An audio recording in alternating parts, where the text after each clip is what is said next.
Today on the Locked On NBA podcast, De'Aaron Fox declines max money in Sacramento. Lonzo Ball is back.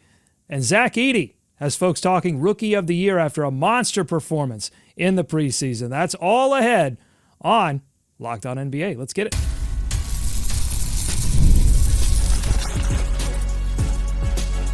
You are Locked On NBA, your daily NBA podcast.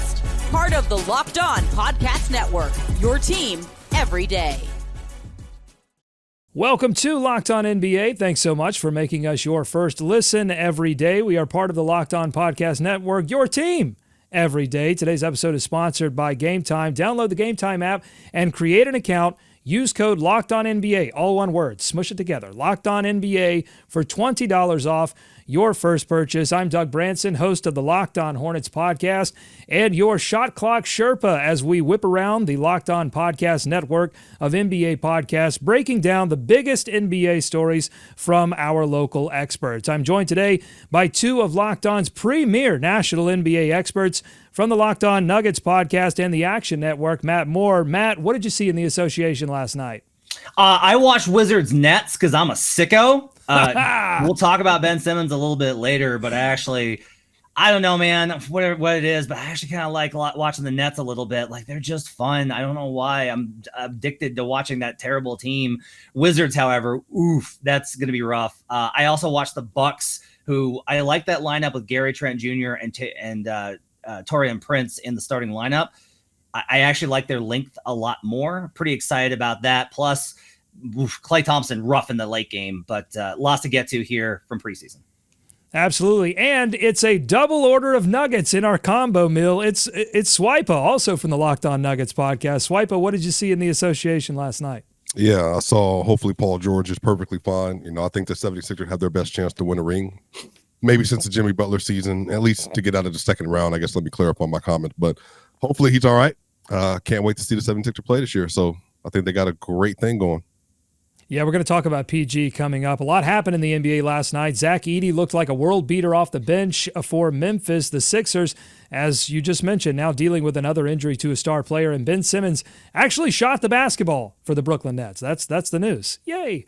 But first, let's go to news out of Sacramento, where ESPN's Shams Charania has it on good authority that De'Aaron Fox will not accept a 3-year, $165 million max extension this season, opting instead to consider a larger deal in 2025, wasting absolutely no time on speculating about the possibility to add another star. It's Locked On Heat's Wes Goldberg and David Ramil. There's a lot of things that make sense. He plays sort of the position that they've been chasing over the last few years. He averaged 26-plus points per game last year. He would be Miami's best scorer by a mile. He's clutch. There's the Kentucky connection with him and Bam. There's a lot of reasons to love De'Aaron Fox. And he strikes me as one of those guys who will say publicly he wants to build something here. He's already started the building. He was not going to leave until he gets it done. But that doesn't mean that he's married to the idea of staying in Sacramento throughout his career. Like, I could see him following a similar path to Damian Lillard. Okay, they spoke the name that shall not be spoken in South Beach. Does De'Aaron Fox present the best opportunity for the Miami Heat to avenge missing out on Damian Lillard, or should they look elsewhere? Matt, you've got the first word. So I do think that there's a chance that Fox leaves, if you actually want a good reason to believe that, despite his intentions of wanting to stay in Sacramento. He says he's represented by Clutch Sports, and we got a pretty good history of them directing their guys to the teams that they want to go to. On top of that, I do think that, look, Fox is leaving himself out. Yeah, he wants to stay in Sacramento, but what if this season doesn't go well? What if things go really rotten? He misses out on some of the opportunity to make the kind of money that he wants, and he feels that Sacramento, for whatever reason, market or the team, is holding him back in that regard. This gives him an opportunity for that to be open. Players always say that they want to stay. That's what they always say. And we just have a lot of history, and Fox gets to explore that option. That's his right. Now, as for Miami, get out of here. At some point, Miami's going to have to accept they got to rebuild. Like, the question should not be, should they be chasing who's the next star they're going to chase to put with their franchise? The question is it time to start looking at trading Bam Adebayo to do the right thing by him? That's where that franchise is at. They should get rid of their second best player just because the vibes are low for the overall roster. I'm never trading Bam if I'm the Miami Heat. I mean, he would have to force his way out of here. And I'll make sure AJ Wilson comes down to Miami with me. That never happened. So I think the De'Aaron Fox, man, like, I think he's a real good player. He's very solid, very good all-star. He's a good scorer. I don't see him leaving Sacramento as of right now, at least. I know he wants his bread.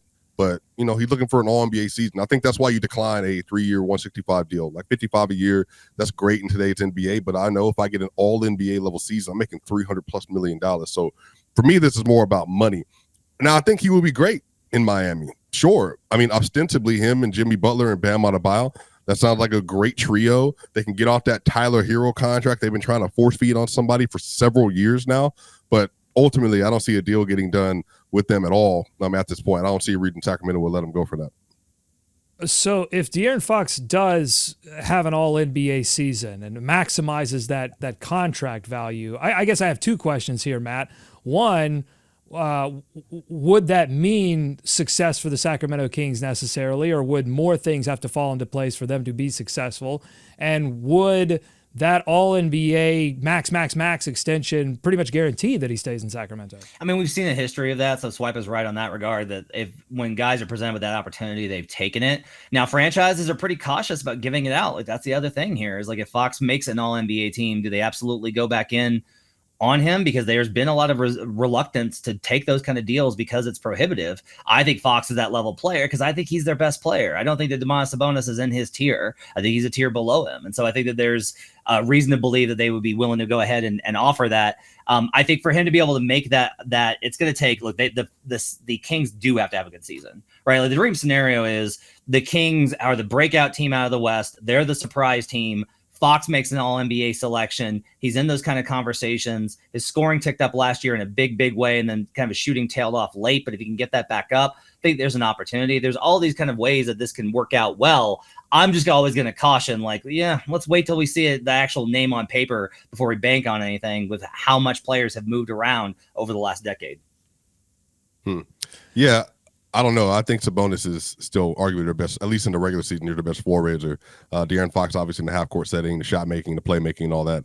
But, yeah, I think the thing is, though, it's like, what option do you have? They already got rid of Tyrese Halliburton in order to make a room for De'Aaron Fox. And so they've kind of already made a massive investment in him. And by letting go of a better player, I would argue. Now, again, I don't think they did that to say anything about Hallie. I think they were just more so saying that we have a thing here, and we want to create that with Sabonis and with Fox. So I still think that if they got an opportunity to give him 345 or whatever the final number would be, I don't think they would hesitate to do it because arguably this is going to end up being your best player in franchise history. If he gets the right things, go his way. Before we move on, Swipa, you seem to bristle at the idea of the Miami Heat rebuilding, trading away Bam Adebayo. So let's just say Fox isn't the answer, that Fox makes his all-NBA season and takes the max deal from the Kings. I mean, what options should the folks at Locked On Heat, where would their time be better spent examining options for the future?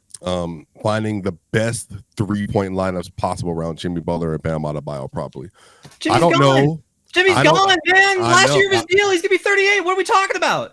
Yeah, I'm sorry. I'm just not trading them just for nothing. So this is the whole thing, too. You want to try to maximize this window you have between Jimmy, Bam, and Spo. Now, if they want to trade Jimmy, sure, I guess, but offloading Bam, who I think is the best defender in the sport, and maybe the second or third best playmaker at that position in the sport, no, I'm just not doing that, especially at the age that he is right now. Doing right by Bam. I've taken Bam to 2 NBA finals. I paid him every single time need be. Now, maybe the reason he had to run a DPOY because he's playing in Miami and he has a bunch of small players around him, don't maximize some of his value, but I'm not trading Bam. But Jimmy Butler, again, if you want to blow it up and do that, but at that point, they've been trying to blow it up by getting rid of Tyler Hero, and they don't want to be stuck with having no Jimmy and then trying to rebuild around Hero and Bam. I think that's actually the real issue they're facing. All right, coming up on the Locked On NBA podcast, speaking of blowing things up, Lonzo Ball blew up his knee, but then they rebuilt it, and he's going to be back on the court on Wednesday. We will talk about it next on the Locked On NBA podcast. Today's episode is brought to you by Game Time. They take the guesswork out of buying tickets. You know, I live in Nashville, Tennessee. That's right, Music City, concerts everywhere. You throw a stone and you hit a live drummer. it's easy to find live events, and it's even easier to get tickets to those live events if you use Game Time. Game Time has a new feature called Game Time Picks that makes getting tickets for your favorite live events even easier. Game Time Picks, what it does is it filters out the fluff to show you only incredible deals on great seats, so you don't have to waste time searching through thousands of tickets. You just get the best deals. That's what you want anyway, right? My favorite part of Game Time is the Game Time ticket coverage, because I have a family, and that family is basically variables on whether or not we make it to an event on time or whether we make it to an event at all. Well, with Game Time ticket coverage, your purchase is covered with the most flexible customer service policy in the ticketing industry. So take the guesswork out of buying tickets with Game Time. Download the Game Time app, create an account, and use code LOCKEDONNBA, all one word, for $20 off your first purchase. Terms apply. Again, create an account and redeem code LOCKEDONNBA, LOCKEDONNBA, for $20 off. Download Game Time today. What time is it? Game time. Thanks for making Locked On NBA your first listen every day. Let's move on to this news out of Chicago. Lonzo Ball set to make his return to the NBA in Wednesday's preseason game for the Chicago Bulls after missing the last 2+ seasons with a knee injury, an injury that required multiple surgeries and an entirely brand new meniscus. The entire Ball family has an avid fan base, and the guys over at Locked On Bulls are waving the caution flag on any big baller expectations. He is literally coming back from two, not just one, two surgeries that nobody has ever returned from. Let Lonzo and what he's able to do in the court inform our expectations. For any Ball family stands, anybody that has any type of expectations of Lonzo being who he was before he left, him turning back into a starter, him making a bunch of threes, let's just stop it.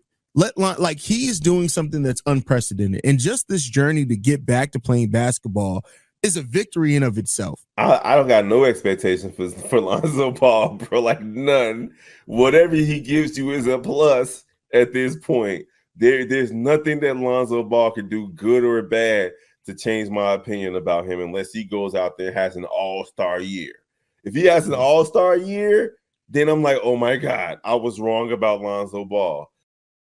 That's all he has to do. He's just got to go and have an all-star year. Great stuff there from Hayes and Big Kev on the Locked On Bulls podcast. And that all sounds well and good, but I'm just not sure that those expectations are going to stay low for Lonzo Ball on this return. What about you, Swipa? Is it realistic to expect a Lonzo Ball return to form, or is that expectation too high given the historic nature of his injury? I mean, I think you should taper expectations. I just want to know what the Bulls are doing. They have 5 guards that all need playing time. Josh Giddey, they got Io. Zach LaVine is still on the roster. They have Kobe White. Now here comes Lonzo.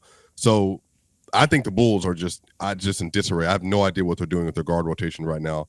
I think Lonzo, hopefully he comes back. He's healthy. If he can just move and run and shoot and jump and play defense at 80% of what he did and then eventually get healthy, then it's a victory for Lonzo and it's a victory for the Bulls. I mean, when they had him and Alex Caruso and Zach LaVine and DeMar DeRozan with Vooch, they had the number 1 defense in the NBA for a stretch. So that's how important Lonzo was to their roster. So I think everybody should want him to play well. But again, given the nature, he needs a couple months to ramp up and show that he can play NBA basketball again. So my hope is that he's able to make it through a stretch of basketball without getting hurt and he can get back to what he was. Yeah, I mean, look, I think when we're dealing with injuries, we tend to try and project based off of history, but that's not catered to the individual, right? Like this is Lonzo's injury and Lonzo's life. But if you do want kind of like a positive example from the past, like for me, it's Sean Livingston. Like Sean Livingston had an absolutely devastating injury. I mean, it was horrific. And he managed to come back and be a vital contributor on a championship team. Yep. With the Golden State Warriors. And I could definitely see Lonzo being able to fill in that kind of a gap, but we're not going to know until he gets on the floor.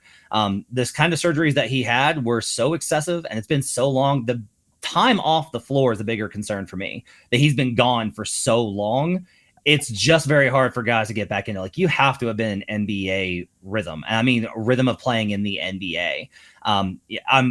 I think everyone's rooting for him. I think everyone wants the best for him, but you have to taper expectations because of the unprecedented nature of both the surgeries and how long he's been off the floor. So I think at this point I think people will actually be pretty fair with their expectations. I don't think many people are expecting much from him until we see him on the court.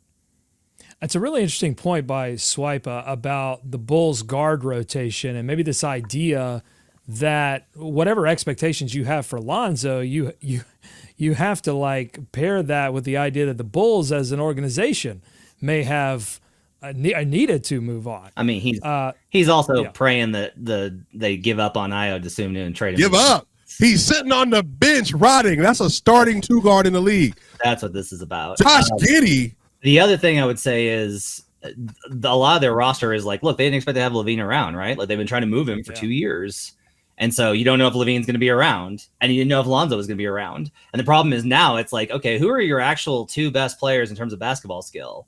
Well, it's probably Zach LaVine and Lonzo Ball, but Kobe White needs to start. Like there is a logjam. He's absolutely right. I just don't know how it's going to work out. And also he needs to give up on the idea of the Nuggets. No, it's not happening. Okay. Let's do a little prognosticating or a little future work here. Like what if you get 70% of what Lonzo was, let's say in New Orleans. So you're getting a 10-5-5 guy, 40% shooting, mid to low volume, roughly the same defender. Is that impact or no impact on the Bulls' ability to get to the postseason and do anything, Matt? I mean, look, on the shooting side, I was always a Lonzo skeptic. He was a victim of the overhype that the Lakers draft picks always receive. But he actually really did turn himself into a valuable player. He's a secondary playmaker, high-level defender, and the work that he did on his shot, that last season before the injury, he shot 42% from 3. So he's basically a 3-and-D secondary playmaker guard, which works really well in the modern NBA. If you have sequences where you have a primary initiator in pick and roll situations, and he can kick to somebody who can then make drive, pass, kick, shoot, that really opens up your offense. We see that a lot. So he's going to have a lot of value if he is able to get back to somewhere between where he was in New Orleans and that first year in Chicago. There is a very good chance, I think, that someone will come calling because backup point guard is probably the second most valuable position in the NBA behind backup center in terms of the trade market. So, yeah, I do think that if he's able to show those kind of things, he's a player that a lot of teams will want on their roster because he's low usage, high IQ with good shooting, and that combo is very valuable. Sorry, Doug. I heard playoff talks for the Bulls, and I had a flashback. Come on. Yeah, I think Lonzo's a plus player. I think if you're saying that way, I can get one of the best full court defending guards in the league back on my roster who's a good, especially in transition, terrific passer, a spot up shooter. Yeah, that would make a huge impact. I could play that person next to Kobe. I could play that person next to Ayo. I could play that person next to Levine. I could play that person next to, I guess, Josh Giddey. So yes, that would absolutely amplify their overall roster. And then that would make the rest of their roster make sense. The problem is you're saying, will that help them to win and or get into the playoffs? Well, no. They're going to be fighting for the lottery, regardless of the fact. But Lonzo Ball, if he were back to himself, and I think an 80% approximation of his value and what he was in the league at that point in time, he would be a player that is a swing piece for true contenders around the sport. That's how good Lonzo Ball would be. Oh, well, if he does make it back on the court and he does extend his career, it would mean a couple of things. It would be an incredible story, and it would probably mean that the Hornets and Bulls get at least one national TV game a year. I mean, that's, and you got to take it where you can get it. Okay, let's move quickly to from an injury comeback story to a team that can't keep their stars from going back to the injury list. That's, of course, the Philadelphia 76ers. They had another preseason setback with Paul George hyperextending his left knee last night. George told the Philadelphia Inquirer after the game that, quote, "I felt that it hyperextended and immediately it was, all right, I need to get taken out and looked at. But if you ask me, I'm not too concerned about it," unquote. He's not concerned about it, but how about the guy who works for the Inquirer? That's Locked On 76ers host, Keith Pompey. You look at it and you say to yourself, here we go again. I mean, honestly, here we go again. It's one of those things where, the 76ers, you never know when something's about to happen, but you know it's bound to happen. And you look at it and you say to yourself, okay, so the big three could be the big one. if I'm Nick Nurse, I'm shutting Tyrese Maxey down. If we saw one thing last year, it was like how injuries derailed the season. And I'm here to tell you, like, yes, they made upgrades to the roster, but last year was crazy once Embiid went down. We saw where Maxey was like scoring 30 points, doing everything he could, and the team was still struggling, right? And when you look at this, I feel like that's a lot of pressure to put on him. Even though it seems like Philadelphia has gotten themselves into this mess, I still feel bad for Keith Pompey. I still feel bad for Sixers fans. Swipa, can you do anything to cheer Keith up? Well, yeah. I think what they should have done with Embiid 2 years ago is his benchmark should be 50 games. He shouldn't be playing back-to-backs. He should almost never play away games. But that's not because I don't think he's intentionally trying to do that. I just think his body will not let him. So they should absolutely be preventing him from doing anything beyond the normal thing his body can do right now, which is try to stay around 50, 55 games, get him ready for the NBA playoffs. I think Paul George is another person that's going to need a little bit of management. He has had shoulder issues, knee issues, all kinds of things. So they're just going to, they have just committed 2/3 of their max salary to players that are injury prone. So they're just going to have to protect the assets they have on their roster and get them to the playoffs as healthy as possible. Look, he mentioned shutting Maxey down. I think they should get Pope mobiles for all of the big stars and just have them ride around in those, as much protection as possible. Matt, do you buy shutting down Maxey for the rest of the preseason? At what lengths should they go to make sure that these guys are healthy for the postseason? I mean, we're reaching that point anyway where most of the stars are going to get shut down. They've already shown kind of what they need to do. I'm not too worried about that, and they think you need to be overly cautious, but there's also no reason to really worry about it. Look, I think Swipe is right. PG's had a number of injuries throughout his career. I wouldn't say he's injury prone. He just has a bunch of weird stuff happen, and at his age, he's going to get banged up. I don't think that this is a disaster. I think they're going to be okay, but it's going to be kind of like you are going to have to piece together the roster this year, and you know that. The key is get to the playoffs with yourselves in a pretty decent position, and then you'll have a team that could probably make a run. That's got to be their objective, is just survive the regular season. All right, coming up next on the Locked On NBA podcast, we're going to talk about a couple of players who had notable performances last night, but still lingering questions around those performances. Zack Edey, Ben Simmons, that's all ahead on Locked On NBA. Hey, NFL fans and NBA fans, you can start the season with a big return on FanDuel, America's #1 sportsbook. So when you get a hunch in the middle of the game, you can check out the latest stats, view live play-by-play, and so much more on the exact same page where you place your bets. Really cool stuff. You could check out the NBA MVP odds, and I just saw that you can get Anthony Edwards at plus 900. I think that number is probably going to go up or down depending on how you look at it. He's good. He looks good. That's the point. He's playing defense right now. He's two-way all day. I host a Locked On Hornets podcast, so you could take a look at LaMelo Ball at plus 23,000 for the NBA Cup MVP. Long shot, but boy, if it pays off, that's crazy. You can get started with $200 in bonus bets guaranteed when you place your first $5 bet. That's FanDuel.com. Thanks again for making Locked On NBA your first listen every day. How about some tasty performances from last night's menu of NBA preseason games? I want to start with Zack Edey. 23 points, 9 boards off the bench. The rookie getting that in a win over the Indiana Pacers. Locked On Grizzlies called it dominant, but can it last? Here's Joe Mullinax. They don't need him to be a star. They need him to be an elite role player. And I think watching him utilize his body in terms of positioning, the way that he was rebounding, again, in roughly 19 or 20 minutes of play, for him to almost have a double-double, there are reasons to be optimistic. I mentioned that Tyrese Halliburton didn't play. You know who did play? Miles Turner, who is a starting center and one of the better starting centers in the NBA. There were some names out there, and Zack Edey competed admirably against them. He's not going to do this when Ja and Jaren are on the floor, but for spurts, the fact that he can do this is pretty good for Memphis early on. This performance from Zack Edey, was it a preseason fantasy or a signal of things to come for Memphis? Swipa, we'll start with you. Yeah, I don't know where the Zack Edey doubt came from. He was great in college. He was a very dominant player in college, but maybe because he resembles like Sean Bradley / Yao Ming, people just didn't think he was going to translate it all. but he went to a great situation. They're going to have Jaren Jackson Jr., Marcus Smart, Desmond Bane, GG when he comes back, Vince Williams, and then have Ja Morant fielded around him. He's about to eat. So I think Zach is really good. I think that he is going to be in contention for Rookie of the Year. Now, is he going to be like some all-star level player? Who knows? Most players don't ever do that over the course of their career. But are you asking me, will he be a positive contributor to this team that's trying to feasibly make it to the NBA Finals? 1,000%. I think what you're seeing from Zack Edey is 100% real. I mean, I think it's 100% real when he's kind of the focus of the offense in preseason, but I'm concerned about the overall fit here. They've said that they want to be the fastest offense in franchise history. How does that translate with a guy that size, with his type, in his rookie season when he's never played that much basketball?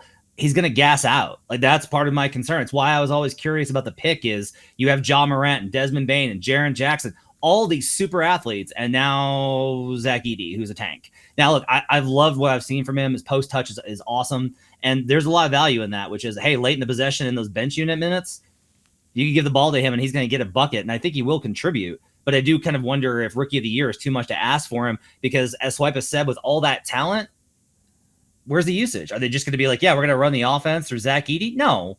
And so the touches won't be there. The usage won't be there. I'm not sure that he's the best pick for Rookie of the Year. I don't think Edey is going to be bad at all. I think he's a good player. He's proving that. He's proving he's better than the draft profile. The fit is where I start to get nervous about Zack Edey. You mentioned the Rookie of the Year odds. FanDuel has Zack Edey right now in the catbird seat, plus 350, leading all rookies. Is that insane? I mean, is his Rookie of the Year campaign insane, or do you have someone else in mind that you think is going to steal that away from him, Swipa?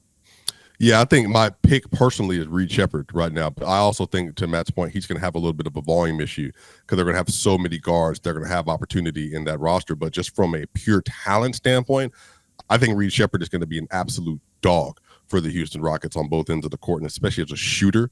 So I would probably still have Reed above him. I think Alexander Sarr is going to surprise a lot of people. I think people are just kind of a little bit down on him because of his offensive game, but he's going to have nothing but runway.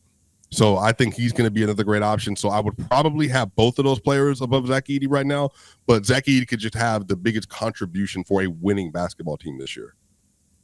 Yeah, I think if we kind of look at where the board is, if you told me that the Rockets were finally going to give up on Jalen Green, and if you told me that the NBA was actually a meritocracy, which it's not, I would love Reed Sheppard. Like, Reed Sheppard should be starting. Reed Sheppard should be getting like all those touches. Like, Reed Sheppard fits better around Şengün. Reed Sheppard's awesome, and he should be, I think, in line for Rookie of the Year. But until that happens, I can't get on board.